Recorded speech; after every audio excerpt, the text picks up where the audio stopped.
Bonjour, Patrice Gauthier, DG d'Inetom en Tunisie. Inetom est une ESN du top 10 européen.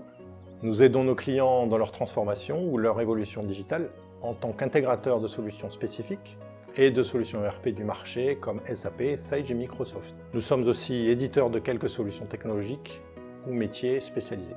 Nos clients sont dans tous les secteurs d'activité, banque, assurance, secteur public, industrie, télécom, transport, grande distribution et services, et les différents domaines de l'énergie et les secteurs de la défense. En Tunisie, Inetom compte actuellement un effectif de près de 250 collaborateurs, avec une ambition de croissance à près de 350 en 2022. Nous sommes la présence locale du groupe qui compte au total 27 000 collaborateurs dans 26 pays.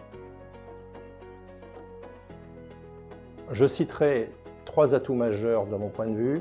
Le premier, la position de la Tunisie à la fois dans le bassin méditerranéen et en Afrique, qui nous permet de servir à la fois l'Europe et les clients de notre groupe, mais aussi les pays du Maghreb et de l'Afrique plus généralement. Deuxièmement, les écoles supérieures et les universités qui sont d'un excellent niveau, mais aussi nombreuses, ce qui permet à la Tunisie et ses entreprises IT d'occuper une position avantageuse et de disposer de très nombreuses compétences. Enfin, une particularité culturelle peut-être, en tout cas c'est mon vécu, c'est une vraie culture de l'engagement. Nous menons des projets pour nos clients qui sont souvent complexes et parfois longs, et je dois dire que je suis admiratif de la ténacité et de l'engagement de la majorité de nos ingénieurs à aller au bout de leur réalisation et à satisfaire leurs clients. Il en va de même pour la plupart des fonctions support de l'entreprise qui nous permettent de fonctionner très efficacement.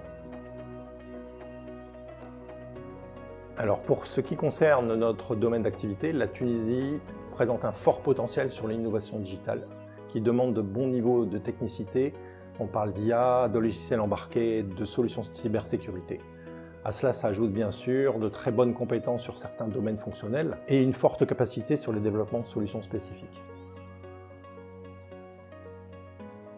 Le climat des affaires est difficile sur le plan économique, particulièrement dans cette période post-Covid, qui a accentué la difficulté pour certains secteurs, notamment l'industrie, qui a subi une augmentation des matières premières, ce qui a engendré une contraction des investissements sur l'informatique et la digitalisation.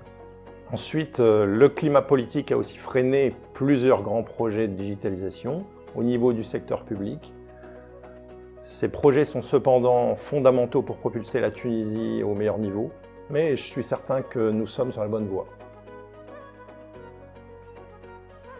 Dans les années à venir, Inetom en Tunisie a l'ambition de s'inscrire comme intégrateur de référence sur le marché local. Il s'agit pour nous de jouer un rôle important sur les grands projets de l'État et continuer d'accompagner nos clients aux grands comptes, comme les banques, les industries, les opérateurs télécoms, dans leur transformation digitale. C'est donc aussi la perspective d'être un employeur de renommée internationale qui offrira à ses collaborateurs tunisiens une carrière prometteuse dans le domaine de l'IT et du digital. Nous sommes convaincus que la Tunisie se dirige vers des jours meilleurs sur le plan économique, de par sa double position sur l'Europe et sur l'Afrique, et qu'elle saura rapidement consolider ses bases institutionnelles et politiques pour un meilleur climat des affaires.